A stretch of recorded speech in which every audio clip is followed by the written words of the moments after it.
Hi, welcome back to Plagowski Pins and Collectibles. I'm going to share with you today a lot of pins that I got online from Kijiji. I think I paid 35 or 40 cents a pop. I'm a little bit nervous about this lot because it's a massive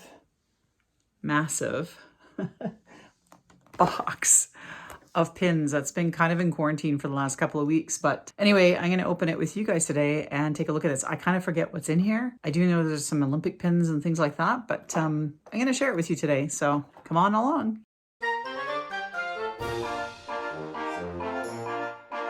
But first, I got to put my eyes on so I can see what I'm doing. All right, so here's the box.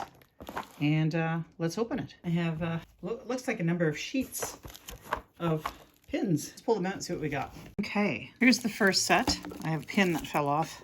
Salt Lake City Chrysler Canada pin. It's actually really a nice pin. It's got some good weight to it. And you can see it's got the markings in the back here. Sorry, can't really see it. So this is a pretty neat start.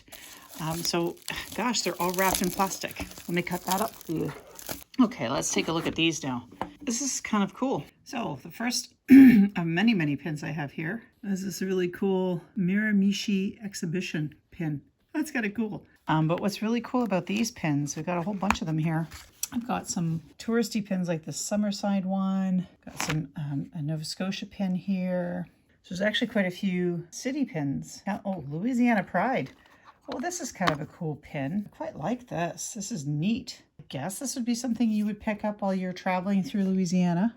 This Betty Crocker pin. I really love this Betty Crocker pin. That is cool. Now, obviously it's an Olympic pin, but look at that. It has a slice of cake on it. How can you not like this pin? This is so cool. It does have a little bit of a scratch on the corner here, but honestly, not bad at all. So pardon my very rough looking hands. I was doing some gardening this weekend and they're kind of rough looking. And then here we've got a Carnival 20th anniversary pin. Yeah, so that's pretty much the ones that I really kind of just jump out at me. I'm sure many of these, are worth less or more depending on the buyer, but still pretty cool set. I'm kind of cool. This is a really great start to this collection. So this looks like a set of Irving, which is a fuel company, pins. 2003 pins. They're all really neat because they have a bunch of different sporting events on them. It looks like wrestling maybe. There's some tennis here, some skiing, some shooting, rifle work. Anyway, these are really neat. There's an entire lot here. I'm wondering if I could sell these as a set. I'll take a look online and see if there's any value to these because I have right now, and just to be clear, I did initial research when I first bought them to see if there's any pins of value in here, which I did see. Not done a full intensive inventory taking of these pins yet to really see what my return on investment will be for these pins. At about 38 cents a pin, I think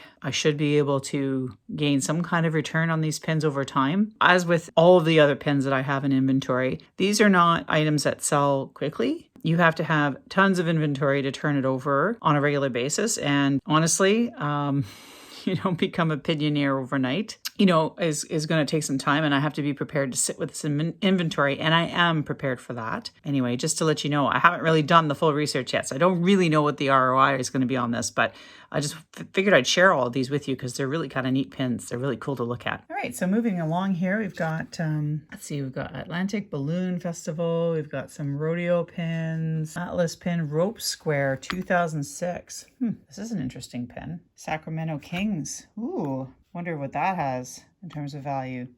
I love seeing pins with team members or that kind of thing. And the last sheet that we have here, let's see. So we have like baseball pins. We have a Baltimore Orioles pin, a Blue Jays pin. These will have a bit of value to them, these guys here. Let's see, what this Rangers pin may have some value. Titan, what's that? Titan. That is a really cool pin. So it must be like a local team pin. Arctic Winter Games 2004. Here we go. We got another Olympic pin here. We've got some kind of car pin. We've got another Olympic pin here for Atlanta. So there's a number of Olympic pins in here, which, may or may not. I like this guy here. He's pretty neat. Festival Bon Ami. Coureur de Bois on it. A lumberjack. And then we have more baseball. Local baseball, it looks like. So again, sometimes these local baseball pieces, they may not have a whole lot of value, but you'd be surprised because I actually sold a pin recently that was very specific to, it was French, first of all, and it was very specific to, oh, the Celtics. We might be able to get something for that guy. Anyway, I sold a pin online that one would think had absolutely no real value, but it was one of the first pins to sell, and it was all French, and it was an advertising piece for collectible glasses, basically. Sometimes things that you don't think will sell, and things that you think will sell don't. So that's just the way it is. So here's a final pan of all the various pins I got. And obviously I have quite a few. Got a lot of work ahead of me. Don't mind the mess here. I'm in my home office, which doubles as a spare bedroom, so that's the bedspread you see in the background. So as you see, I have a lot of work ahead of me in doing inventory of these pins, doing my research, establishing some kind of value for each one of these so that I can list them on either eBay or other pin groups that I belong to. Here's the thing with pins is that, again, they don't move quickly. It takes a specific buyer who's interested in your pins to buy these things. And so you can wait a long time before something sells. So sometimes it's easier to just sell them as lots, and you may not get quite as much for them as you'd like, but you're recuperating your money and making a bit of profit in the process, and that's kind of the idea around these pins. One thing I have learned, though, is you have to really be a bit more specific and a little fussier with what you want when you resell things. So regardless of what you're reselling in your eBay store, the reality is you have to get real specific, real quick, and learn really quickly what sells, what doesn't, and then start to focus your efforts and inventory measures that allow you to procure more of those things that you know will sell and less of the things that will sit forever and ever, right? And some things that won't sell at all unless you put them in a big bundle. eBay shoppers are notoriously cheap and they're notoriously fussy. So it's, like I said, sometimes I have things listed at very reasonable prices at times, and I think, and I've got watchers on things, and I'm like, why are you not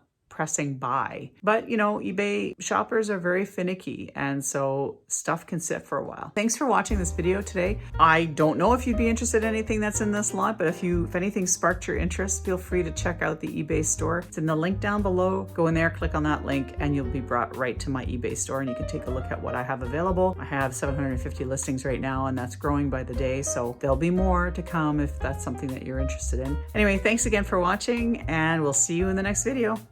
See you later. Bye.